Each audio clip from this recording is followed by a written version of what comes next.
जरा सोचो तुम्हारे हाथ एक ऐसा फोन लग जाए जो पहले ही बता दे कि फ्यूचर में क्या होने वाला है और इसका फायदा उठाकर तुम माला माल हो जाओ। लेकिन चीजें जैसी दिखती है उतनी सीधी है नहीं। कहानी की शुरुआत में एक औरत रेलवे स्टेशन पर मैसेज पढ़ते हुए चल रही थी। उस मैसेज में लिखा था कि उसे जवाब 1114 क्रॉसिंग पर मिलेगा, लेकिन वहाँ पहुँचने पर उसे मौत के सिवाय कुछ नहीं मिला क्योंकि एक ट्रेन ने उसे कुचल दिया। उधर थाईलैंड में मैक्स नाम का एक अमेरिकन कंप्यूटर इंजीनियर अपना काम खत्म करके वापस अमेरिका जाने के लिए होटल में पहुंचा तो उसे एक पार्सल मिला जिसमें भेजने वाले का नाम ही नहीं था। जब उसने पार्सल खोलकर देखा तो उसमें एक बहुत एडवांस फोन था। कमरे में जाकर मैक्स ने फोन छोड़कर टीवी ऑन किया और न्यूज देखने लगा। तभी उस फोन पर एक मैसेज आया जिसमें लिखा था कि होटल में अगले 2 दिन तक 50% ऑफ का ऑफर होगा। मैक्स ने जब रिसेप्शन पर फोन कर पता किया तो ये बात बिल्कुल सच निकली। इसीलिए मैक्स ने 2 दिन और वहीं रुकने का फैसला किया। वीकेंड पर भी मैक्स न्यूज देख रहा था जब खबर आई कि जिस ट्रेन में वो जाने वाला था वो क्रैश हो गया है। उसमें बैठा कोई भी आदमी जिंदा नहीं बच पाया। उसे एहसास हुआ कि उस फोन में आए मैसेज की वजह से वो बच गया था। तभी मैक्स को एक और मैसेज आया जिसमें लिखा था कि उसे सीजर नाम की एक कंपनी के शेयर खरीद लेने चाहिए, लेकिन उसने इस मैसेज को अनदेखा कर दिया। कमरे में वापस आकर मैक्स ने फोन कंपनी को कॉल करके मैसेज भेजने वाले का पता लगाने की कोशिश की, लेकिन उनके सिस्टम में भी कुछ नहीं पता चला। तभी टीवी पर खबर आई कि सीजर कंपनी के शेयर आसमान छू रहे हैं और जिन भी लोगों ने उसमें पैसा लगाया था वो अब करोड़पति हो चुके हैं। ये खबर देखकर मैक्स हैरान रह गया और साथ ही साथ उसे ये मौका गंवाने का दुख भी था। अगले दिन उसके फोन पर मैसेज आया कि उसे प्राग जाना चाहिए। इस बार मैक ये मौका नहीं गंवाना चाहता था, इसीलिए वो बिना सोचे वहाँ पहुँच गया। एयरपोर्ट पहुँचने पर एक रशियन टैक्सी ड्राइवर ने उसे आधे पैसे में होटल तक पहुँचाने का वादा किया, जिसे सुनकर मैक्स भी मान गया। रास्ते में यूरी ने उसके फोन की तारीफ करते हुए उसे अपना कार्ड भी दिया क्योंकि उसका फोन और गैजेट्स का साइड बिजनेस था। होटल पहुँचकर मैक्स ने कुरियर कंपनी को फोन लगाया ताकि पता तो चले ये फोन उसे भेजा किसने है, लेकिन उन्होंने भी कुछ भी बताने से इनकार कर दिया। तभी उसे मैसेज आया कि कसिनो में जाकर 13 नंबर मशीन पर खेले। 3 बारी में तो कुछ नहीं बनेगा, लेकिन चौथी बारी में लग जाएगा सीधा जैकपॉट। वो जब कसिनो पहुंचा तो मशीन पर कोई बैठा हुआ था, पर मैक्स ने उसे 100 यूरो देकर उसे वहाँ से हटा दिया। जैसा मैसेज में लिखा था बिल्कुल वैसा ही हुआ। कसिनो में चारों तरफ कैमरे लगे हुए थे और ये सब सिक्योरिटी हेड जॉन देख रहा था। उसने अपने आदमियों को मैक्स पर नजर रखने को कहा। इसके बाद मैक्स को एक दूसरा मैसेज आया और उसने एक टेबल पर जाकर अपने सारे पैसे लगा दिए। इस बार भी मैसेज की बात बिल्कुल सच साबित हुई और वो फिर से जीत गया। जॉन ने देखा कि वो खेलते वक्त फोन का इस्तेमाल कर रहा था। उसने एक आदमी भेजकर मैक्स को कहलवा दिया कि कसिनो में फोन चलाना अलाउड नहीं है। मैक्स मौका नहीं गंवाना चाहता था, इसीलिए उसने यूरी को फोन करके मदद मांगी ताकि वो बिना फोन को छुए मैसेज सुन सके। यूरी मदद करने के लिए मान तो गया, लेकिन उसने बताया कि कुछ घंटों का टाइम तो लगेगा। इसीलिए मैक्स वापस अपने होटल में चला गया, जहाँ उसने देखा कि एक आदमी औरत आपस में लड़ रहे थे। कमीला नाम की वो औरत अपने शराबी पार्टनर से खुद को बचाना चाहती थी, इसीलिए मैक्स ने उसकी मदद करने की सोची। रुक जाओ, कानून की खातिर मेरे को रोकेगा तेरी तो। मैक्स के बेहोश होने पर पता चला कि ये सब तो सिर्फ एक दिखावा था ताकि वो लोग मैक्स के सिम कार्ड को कॉपी कर सके। जब मैक्स को होश आया तो वो आदमी वहाँ से जा चुका था, तो मौका देखकर मैक्स ने कमीला के साथ फ्लर्ट करने की कोशिश की। उधर जॉन की टीम को पता चला कि दुनिया के किसी भी सिस्टम में मैक्स के आए फोन पर मैसेजेस का कोई रिकॉर्ड नहीं था। उधर मैक्स यूरी से मिला जिसने उसे वायरलेस ब्लूटूथ ईयरफोन्स दिए। अभी तुम्हें फुद्दू बात लग रही होगी ये, लेकिन ये 2009 की मूवी है। उस टाइम की खतरनाक टेक्नोलॉजी है ये। खास बात ये थी कि फोन पर आने वाले सभी मैसेजेस को वो सुन सकता था। पूरी भी उन मैसेजेस को देखकर हैरान हुआ, लेकिन फिर मैक्स ने उससे पूछा कि क्या वो इन्हें भेजने वाले का पता लगा सकता है। पूरी ने बताया कि इसके लिए बहुत हाई लेवल की हैकिंग चाहिए और वो ये सब सिर्फ मॉस्को जाकर ही कर सकता है। मैक्स कसिनो में आकर मैसेजेस की वजह से बार बार जीतता गया। ये देखकर जॉन और उसके आदमी उसे पकड़ने के लिए उसके पीछे भागे। उनसे बचते बचाते जैसे ही मैक्स बिल्डिंग के बाहर निकलने वाला था, तभी FBI के स्पेशल एजेंट डेव ने अचानक से सामने आकर उसे पकड़कर अरेस्ट कर लिया। जॉन ने मैक्स को अपना आदमी बताकर डेव को रोकने की कोशिश की, पर उसने उसकी एक न सुनी और जॉन को याद दिलाया, अब भैया आप FBI में काम नहीं करते, इसीलिए बीच में ना पड़े तो बढ़िया होगा, वरना तशरीह तोड़ दी जाएगी आपकी। कुछ ही समय बाद मैक्स को एक खाली पड़ी बिल्डिंग में ले जाया गया, जहाँ डेव ने बंदूक की नोक पर उससे फोन के बारे में पूछताछ की। मैक्स ने भी कह दिया, अरे भैया मम्मी कसम हमको नहीं पता ये फोन कहाँ से आया है, मैं तो खुद परेशान हूँ, थोड़े पैसे क्या कमा लिए, मुझे मारोगे क्या। उसे इस तरह डरा सहमा देखकर डेव ने भी उसकी बात पर भरोसा कर लिया। कुछ ही देर बाद जॉन भी वहाँ पहुँच गया और ये देखकर कि वो यहाँ से बिना जवाब लिए नहीं जाने वाला, तो डेव ने उसे सारी जानकारी बता दी। दरअसल FBI उन लोगों का पता लगाने की कोशिश कर रही है जिन्होंने मैसेजेस के दम पर बहुत सारे पैसे एकदम से ही कमा लिए हैं। ये सभी लोग अमेरिकन थे, बाकी इसके अलावा एक भी चीज नहीं थी जो उन्हें एक दूसरे से जोड़े। मैसेज भेजने वाला कभी नहीं पकड़ा गया और जिन्हें भी मैसेज आया उनकी एक रहस्यमय तरीके से मौत हो गई। खुशकिस्मती से उन्होंने मैक्स को मरने से पहले ही पकड़ लिया था, क्योंकि अब अमेरिका की सरकार ने एक AI प्रोग्राम बनाया था जो किसी के भी टेक्स्ट मैसेजेस को पढ़ सकता था। जॉन और डेव साथ काम करने के लिए तैयार हो गए और जेल जाने से बचने के लिए मैक्स भी उनका पूरा साथ देने को तैयार था। डेव ने फोन अपने पास रख लिया और मैक्स को होटल से बाहर निकलने के लिए मना किया गया, क्योंकि उसकी जान को खतरा था। इधर डेव ने ब्रूक को फोन किया, जो 3 घंटे के अंदर अपने AI प्रोग्राम को शुरू करने को तैयार हो गया। अपना मैक्स होटल में बोर हो रहा था, तभी उसे कमीला का फोन आया, जिसके बाद वो दोनों ड्रिंक्स के लिए होटल बार में मिले। लेकिन उनके प्यारे से डेट के बीच में ही जॉन और डेव मैक्स को लेने आ गए। अब उन्हें भेजने वाले का पता लगाने के लिए सिर्फ 3 मैसेजेस की जरूरत थी और मैक्स का काम था कि हर बार की तरह जैसा मैसेज में बताया जाए ठीक वैसा ही करना। मैक्स ने फिर से अपना सारा पैसा दांव पर लगा दिया, लेकिन इस बार वो हार गया और फोन पर एक मैसेज आया जिसमें लिखा था कि अगर एक और बार फोन बंद हुआ तो वो मारा जाएगा। जैसे ही ब्रूक के AI प्रोग्राम ने लोकेशन ढूंढी तो वो एकदम हैरान रह गया और उसने जल्दी से पूरे सिस्टम को बंद करने का ऑर्डर दिया। उसने डेव को कॉल कर ये मिशन जल्दी से बंद करने को कहा और जब डेव ने पूछा कि क्यों भाई, क्या चक्कर है, उसने बताया कि हो सकता है ये उन्हीं के प्रोग्राम एक्विलॉन का काम हो। इधर हेडक्वार्टर्स में ब्रूक का दिमाग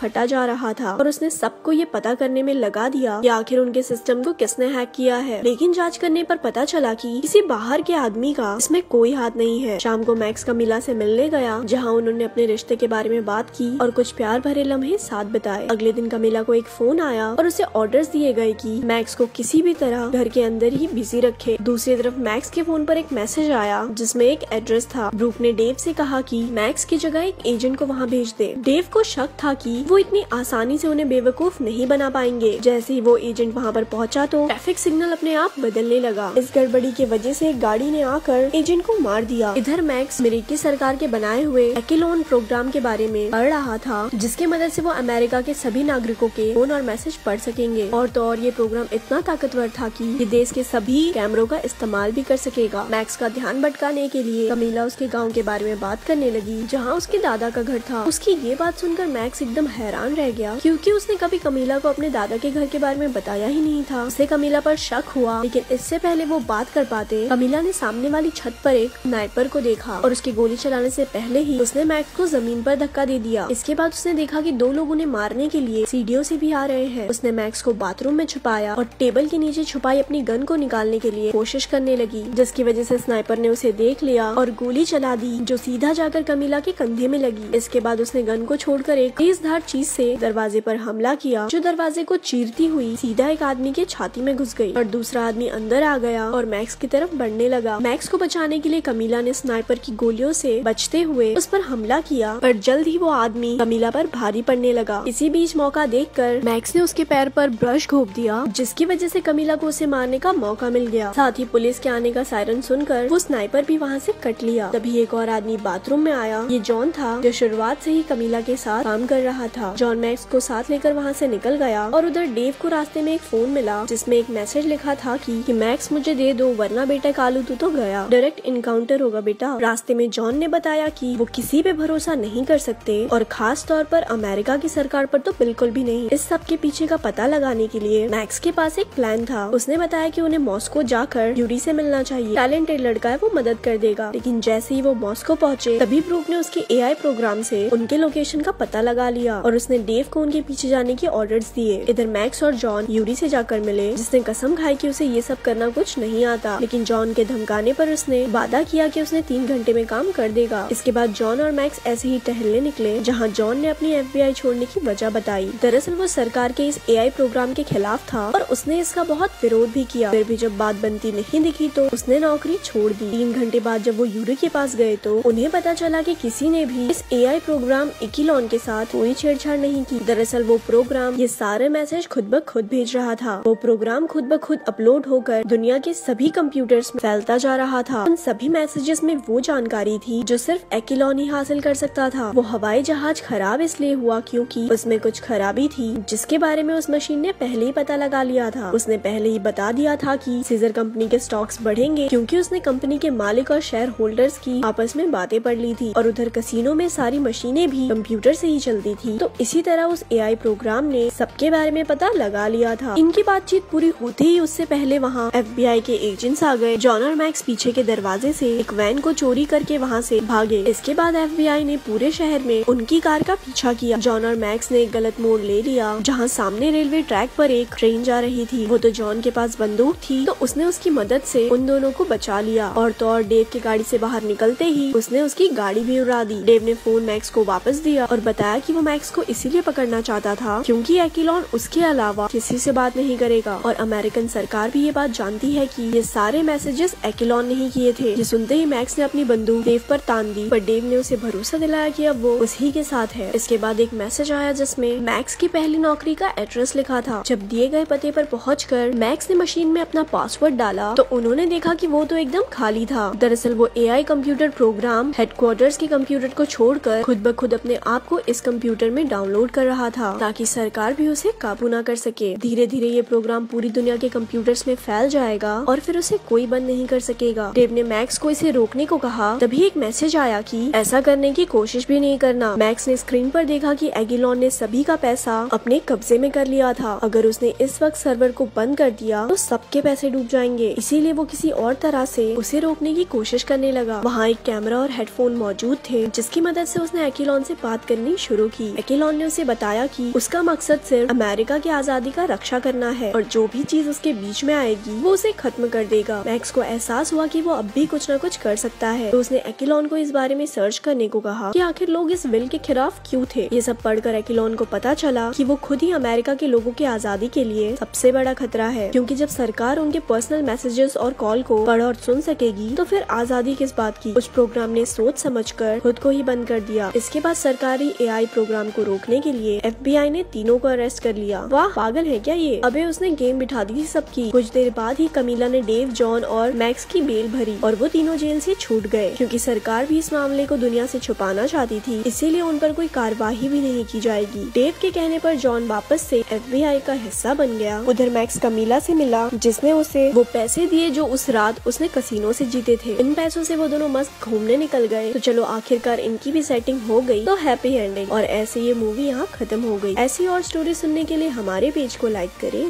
धन्यवाद।